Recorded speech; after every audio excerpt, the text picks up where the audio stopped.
కూటమి ప్రభుత్వం ఎంత దిగజారిపోయిందో ఇక్కడ స్పష్టంగా అర్థమవుతుంది. పోలీసులు గుర్తుపెట్టుకోవాలి, ఈరోజు లోకేష్ చంద్రబాబు నాయుడు మాటలు విని రెడ్ బుక్ రాజ్యాంగాన్ని అమలు చేస్తున్న పోలీస్ ఆఫీసర్స్, ఇది మీరు అర్థం చేసుకోవాలి. తప్పు చేయని ఆంజనేయులు గారిని ఈ విధంగా అరెస్ట్ చేసి ఆయన్ని హ్యూమిలేట్ చేస్తూ అవమానపరుస్తుంటే, తప్పు చేసిన మిమ్మల్ని చట్టం ముందు నిలబెట్టి మీకు బుద్ధి చెప్పే రోజు దగ్గరలో ఉంది. కాబట్టి అలాంటి తప్పులు చేయకుండా మీ పని మీరు కరెక్ట్గా చేయమని కూడా ఈ సందర్భంగా తెలియజేసుకుంటున్నాను. ఎందుకంటే ఏదో కిరీటం పెట్టేస్తారు చంద్రబాబు నాయుడు లోకేష్ అని చెప్పి చాలా చోట్ల పోలీసులు పెద్ద స్థాయి నుంచి కింద స్థాయి వరకు అందరూ కూడా వన్ సైడ్గా తప్పుడు సాక్ష్యాల్ని సృష్టించి తప్పుడు కేసులు పెట్టి ఏ విధంగా అరెస్ట్ చేసి పైశాచిక ఆనందం పొందుతున్నారో వాళ్ళందరినీ కూడా హెచ్చరిస్తున్నా. భవిష్యత్తులో మళ్ళీ కూటమి ప్రభుత్వం వచ్చే అవకాశం లేదు. ప్రజలు ఇప్పటికే మేల్కొన్నారు. ఈ కూటమి ప్రభుత్వం వల్ల వాళ్ళు సర్వనాశనమైన విషయాన్ని వాళ్ళు గుర్తించారు. జగన్మోహన్ రెడ్డి గారి ప్రభుత్వంలో పేదలు ప్రశాంతంగా బ్రతికిన విధానం గుర్తుపెట్టుకొని మళ్ళీ జగనన్న కోసం ఎదురు చూస్తున్నారు. జగనన్న ముఖ్యమంత్రి అయిన వెంటనే తప్పు చేసిన వాడు ఎవరైనా వదిలిపెట్టేది లేదు. న్యాయస్థానం ముందు నిలబెట్టి వాళ్ళందరినీ కూడా జైలుకు పంపిస్తామని కూడా హెచ్చరిస్తున్నాం. అండ్ ఈరోజు మీరు చూస్తే ఎంత విచిత్రంగా తయారైందంటే చంద్రబాబు నాయుడు నైజం. ఆయన తప్పు చేస్తాడు, సాక్ష్యాధారాలతో సంతకం పెట్టి దొరికిపోతాడు. డొల్ల కంపెనీల్లో కంపెనీ అనేదే ఉండదు, కొత్తగా ఒకటి సృష్టించి దాంట్లో డబ్బులు ట్రాన్స్ఫర్ చేసి దాన్ని ఎలా వాళ్ళ అకౌంట్లోకి తెచ్చారో అన్నీ కూడా క్లియర్ కట్గా దొరికిపోయాయి.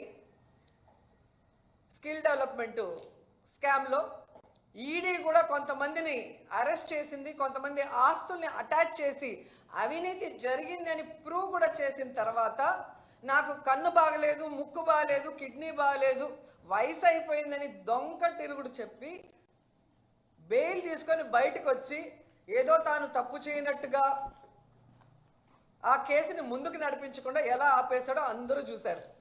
నీకు దమ్ము ధైర్యం ఉంటే ముఖ్యమంత్రి సిబిఎన్ గారు మీకే చెప్తున్నా, స్కిల్ డెవలప్మెంట్ స్కామ్లో మీ మీద పెట్టిన కేసులో మీరు ఎలా సంతకాలు పెట్టి డబ్బును దోచుకున్నారు ఈ ప్రభుత్వంలో అనేది ఈడీ కూడా ఓకే చేసింది.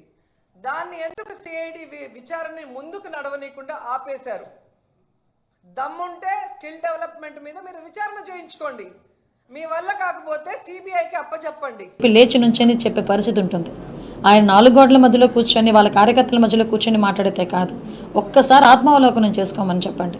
డే ఫస్ట్ ప్రజావేదిక కూల్చిన దగ్గర నుంచి కూడా విధ్వంసం ఎలా స్టార్ట్ అయిందో ఒక్కసారి జగన్మోహన్ రెడ్డి గారికి బయటకు వస్తే ప్రజలు గుర్తు చేసే పరిస్థితి ఉంది. ప్రజావేదికను కూల్చిన దగ్గర నుంచి మొదలుపెట్టింది విధ్వంసం. ఎంతమంది రాజకీయ నాయకులు మా లీడర్స్ మీద ఎంతమంది మీద కేసులు పెట్టారండి. అచ్చెన్నాయుడు గారి దగ్గర నుంచి కొల్లు రవీంద్ర గారు, దూలిపాల నరేంద్ర గారు, దేవినేని ఉమా గారు, పట్టాభి గారు, మా పార్టీ ఆఫీస్ మీద దాడి, డీజీపీ ఆఫీస్ పక్కనున్న మా పార్టీ ఆఫీస్ మీద దాడి జరిగితే ఇదే జగన్మోహన్ రెడ్డి మా కార్యకర్తలకి బీపీ వచ్చింది, బీపీ వచ్చిన కారణంగా వాళ్ళు దాడి చేశారు అన్నారే తప్పించి అది తప్పు అన్న పదం ఉపయోగించలేదు. ఇలాంటి వ్యక్తి ఈరోజు ఆ మాటలు మాట్లాడుతుంటే కొంచెం నాకైతే నవ్వు వస్తుంది. కానీ నేను ఒక పొజిషన్లో ఉండి మాట్లాడేటప్పుడు ప్రజలు కూడా అర్థమయ్యే రీతిగా మాట్లాడారు కాబట్టి చెప్తున్నాను. ఈరోజు ఎంతమందిని ఇబ్బంది పెట్టారండి. అంకబాబు గారని ఒక ప్రెస్ రిపోర్టర్, ఆయన ఏదో మాట్లాడారని అతని వయసును కూడా పక్కన పెట్టి అర్ధరాత్రి వచ్చి సిఐడి ఆఫీస్లో తీసుకెళ్ళిన పరిస్థితి కనిపించలేదా?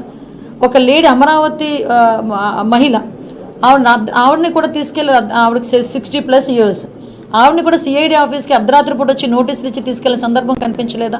మా సోషల్ మీడియా యాక్టివిస్టులని సిఐడి అన్న పదాన్ని కంప్లీట్గా కేవలం తెలుగుదేశం పార్టీ వాళ్ళని వేధించడానికి మాత్రమే ఉపయోగించిన మనిషి జగన్మోహన్ రెడ్డి. ఈవెన్ మీకు అందరికీ తెలుసు ఆ సిచ్యువేషన్లో ఎలా అయిందో. ఒక సిఐడి ఆఫీసర్ నోటీస్ ఇవ్వాలి అని ఒక ఇంటికి వెళ్తే ట్యూబ్లైట్లు ఆపేసి గోడలు దూకి, ఏ రూల్లోని లేదండి. నేను ఈరోజు హోమ్ మినిస్టర్గా పనిచేస్తున్నాను, ఏ రూల్లోని కూడా పోలీస్ ఆఫీసర్లు అలా వెళ్ళాలనేమీ లేదు. వాళ్ళు అక్కడ ఉన్న క్యాండిడేట్ని బేస్ చేసుకొని, అక్కడ ఇన్వెస్టిగేషన్ బేస్ చేసుకొని, అక్కడ కేసుని బేస్ చేసుకొని అక్కడ వాళ్ళు మూవ్ అవుతారు. అంతే తప్పించి వీళ్ళు ఏంటంటే ఒక నోటీస్ ఇవ్వడానికి అలాంటి సిచ్యువేషన్స్ కూడా క్రియేట్ చేయగలిగారు వీళ్ళు. ఈ రోజు అటువంటి అధికారులందరూ కూడా ఇబ్బంది పడుతున్నారు. అడ్డగోలుగా ఆ రోజు సిచ్యువేషన్ని రాజకీయ నాయకులకో లేకపోతే అప్పటి ముఖ్యమంత్రికో మాజీ ముఖ్యమంత్రి గారికో శభాష్ అనిపించుకోవడానికి ఈరోజు వాళ్ళు చూపులో పడ్డారు.